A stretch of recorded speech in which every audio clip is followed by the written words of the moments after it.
We have yet to learn the power and the authority of words. So watch your mouth now. Hi, this is Barry Phillips with 10-Minute Torah, day number 1 of Devrim. We're finally in the final book of the Torah, and it's at the conclusion of this book that we'll be in the feast days celebrating the fall Hamoedim, and to that we look greatly forward. But we got to get through what's in front of us first. So let's look at the book of Devrim. We're going to begin in chapter number 1. And we're going to find that there are words, and lots of them. These are the last and final words of Moshe. And he is going to endeavor to turn the hearts of an entire second generation away from idealism and a perceived invincibility. The thought that runs through their mind that says, whatever mistakes mom and dad made, we won't make them.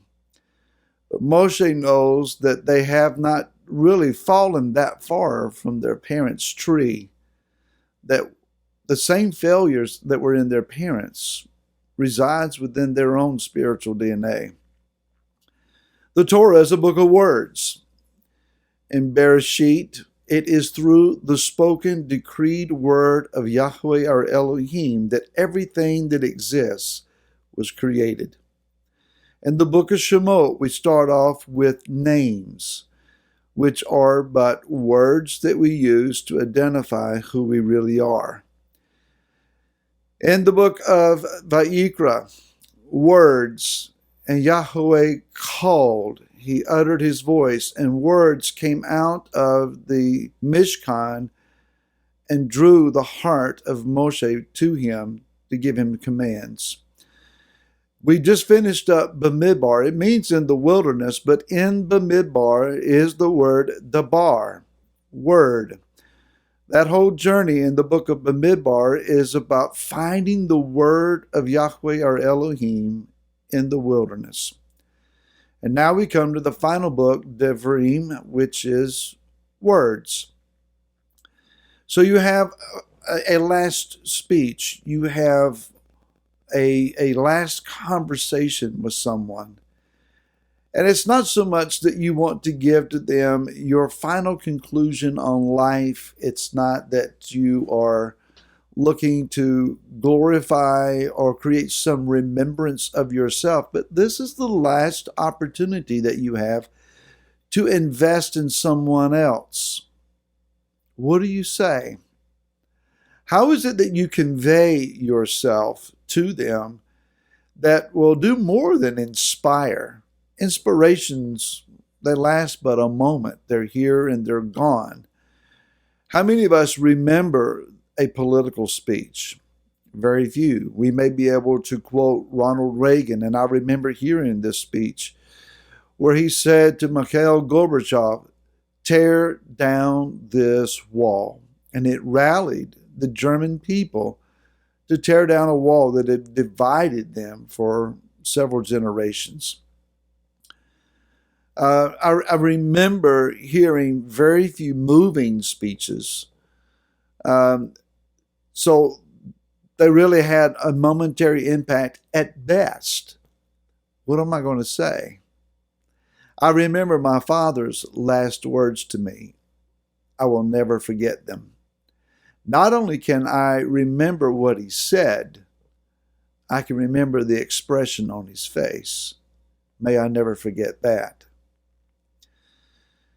Yah has given to us his word. His word.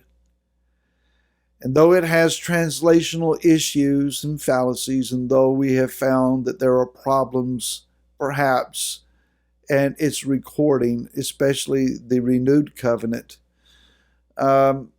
nonetheless, we have his word, and he has entrusted it to us.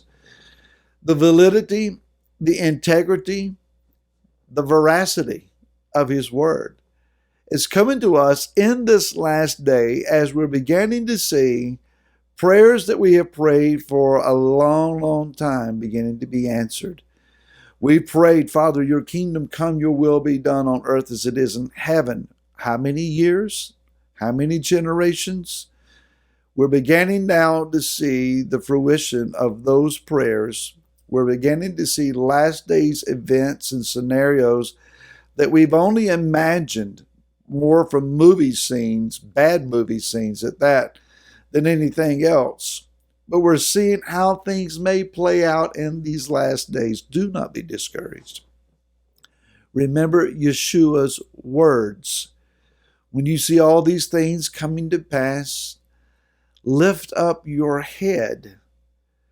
Lift it up in a positive attitude. Lift it up and put in your gaze and your eyesight, your vision on something that is higher. He said, for your redemption is drawing close. It's near at hand. So we have these words. Remember that Adam, in the garden, was created out of the clay, the dust, the dirt, the mud of the earth. And so he is a physical realm being, but he is animated by the very breath of the Creator. Yah breathed in him. Now, we are told that Yeshua, prior to his ascension, that he breathed on his Talmudim, his disciples, and said, receive you the Ruach HaKodesh, the Holy Spirit. The very breath of Elohim is indeed his spirit. It is his animation. It is his essence. It is his being. And it has been invested in us. There is the natural phenomenon of taking in this mixture of oxygen and nitrogen and so forth, and it goes into our bodies. It causes our lungs to swell open, and we exhale, inhale, exhale. It is the respiratory function of the body. But there's more than the air that is around us. It is because of the very spirit of Elohim that resides in us that we live and have our animation. That is, that we have the conscious ability to make choices, to determine our next steps, to calculate, to ponder, to develop logic enough to figure out what it is that is best for us.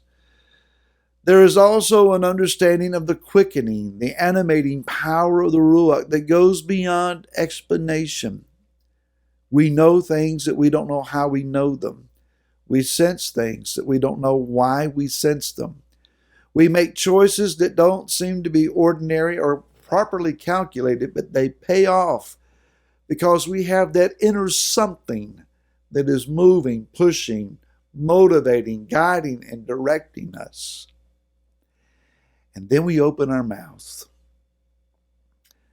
There is this powerful ability for you and I to be connected with his Ruach, to stand as Moshe and influence a generation. There are many of us that will look at the younger generations that fill our streets with their idealistic violence, what they have been brainwashed to believe as truth.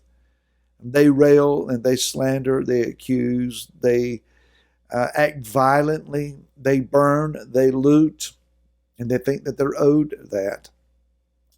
They stand and spit in the face of authority figures and claim that things must come down. They have to change. It would be easy to write off this generation, just as easy as it would perhaps for Moshe to look at these idealistic, that's the only word I know how to use to describe this generation. They think they've got it made. He knows better. He knows that they're fraught with failures and inabilities, wrong thinking. But he uses words to persuade them toward the kingdom. I'm as angry and disappointed at things as you are. But the Ruach HaKodesh is telling me, watch your mouth. Watch your words. There's a time coming when we will speak, and we will speak powerfully and prophetically and with unction that will change a generation and turn the tide toward the kingdom. Not yet. Patience, my friend. Pray with me and let Yah give us the words to affect the outcome. More about this tomorrow. To then, shalom.